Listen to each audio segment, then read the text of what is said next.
when President Trump agreed last month with Democrats to strike a deal granting legal status to so-called dreamers brought to this country illegally as children. His chief of staff, John F. Kelly, was all for it. Another Trump confidant disagreed. Fox host Sean Hannity made clear in a phone call and on his show that Trump must draw a harder line on broader immigration enforcement as his price. Trump sided with Hannity, according to a person close to the White House. The result was a list of demands unveiled Sunday night, conditions seemingly guaranteed to thwart a bipartisan deal. Kelly, the retired Marine general who is Trump's second chief of staff, has sought to tighten the flow of information and visitors to the president, to bring order to an unruly White House and to the way that Trump makes his decisions. But he is often thwarted by one-man Trump. The president, by many accounts, has bristled at the restrictions and continues, usually alone on mornings, nights and weekends, to act on his own gut sense, using his own lines to contact allies outside the White House and using Twitter to reach those millions of supporters he calls my people. After a wild weekend of attacks by Twitter and off-the-cuff comments, including against a senior Republican Senator, Bob Corker of Tennessee, Trump kept it up on Tuesday. He tweeted a schoolyard taunt about Corker's height, little Bob Corker, and said the senator was made to sound like a fool in a New York Times interview in which Corker warned that Trump could provoke World War III. Trump challenged his own Secretary of State, Rex Tillerson, to an IQ test, even as he dismissed as fake news last week's reports that Tillerson had called him a moron. "And I can tell you who is going to win," Trump added, according to a Forbes interview published Tuesday. Allies see signs that Trump is frustrated with Kelly and increasingly unwilling to be managed, even just a little. The person close to the White House said the two men had engaged in shouting matches in recent days. Hannity declined to comment about his role in advising the president on immigration policy. The president has started to call people more on the weekends, from the cell phone, which he didn't used to do, the person said, noting that Trump often calls Hannity after the Fox News host's nightly show. The person spoke on condition of anonymity to preserve relations with Trump. "Every time it says on MSNBC or CNN, which you know he watches, 'This is the adult.' Thank God they stopped him. It all gets to him." Lindsay Walters, the deputy White House press secretary, disputed the account of Hannity's role in advising Trump.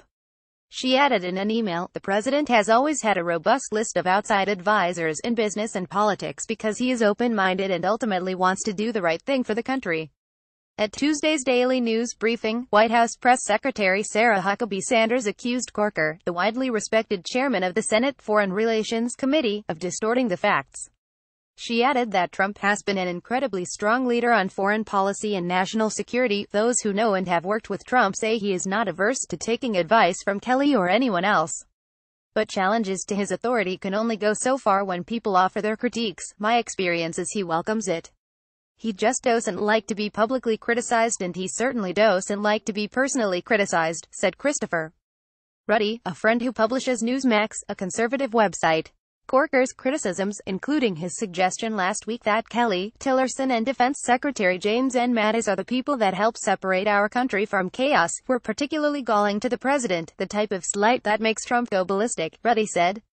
Those are, however, the type of comments Trump sees over and over on cable news outside business hours, when he has nothing official on his schedule to prevent him from calling friends or venting on Twitter. Associates say it is essential to reduce such downtime. "You've got to give him suggestions because you've got to fill the vacuum," said Barry Bennett, a former campaign advisor.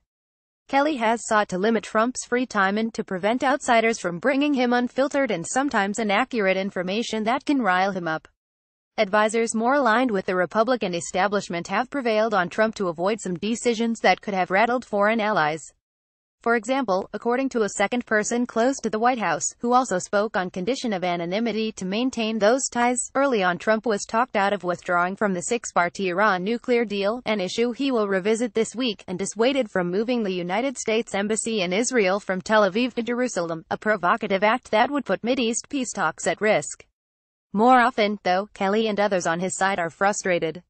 One official said the chief of staff was upset when Trump referred to North Korean leader Kim Jong-un as Rocket Man in a speech to the United Nations, risking heightened tensions with an unpredictable nuclear foe.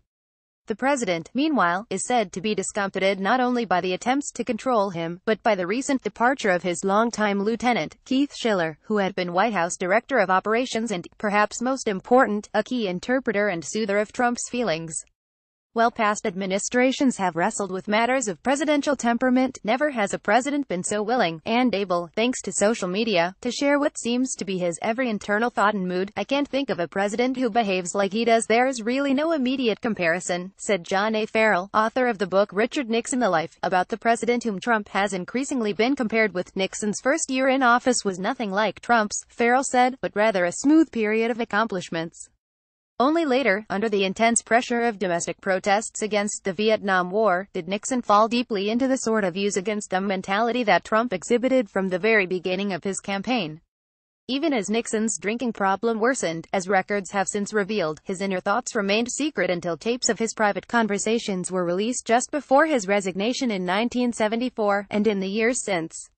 He maintained a controlled public persona. Not so Trump. Trump is a guy whose inner thoughts are on his sleeve, for better or worse, said Stanley Runchin, a psychoanalyst and a political scientist at the City University of New York. That's the model Donald Trump has had his whole life. If someone blusters at you, you've got to be able to stand up to them, Runchin said, adding, he had a whole adulthood of doing what he thought best and saying what he thought. That's what you see here. The question, as America wakes most mornings to a new flurry of tweets, is whether the turmoil so increasingly on public display is simply venting by a frustrated president or evidence of something more serious. "It all could be Trump being Trump," said Farrell.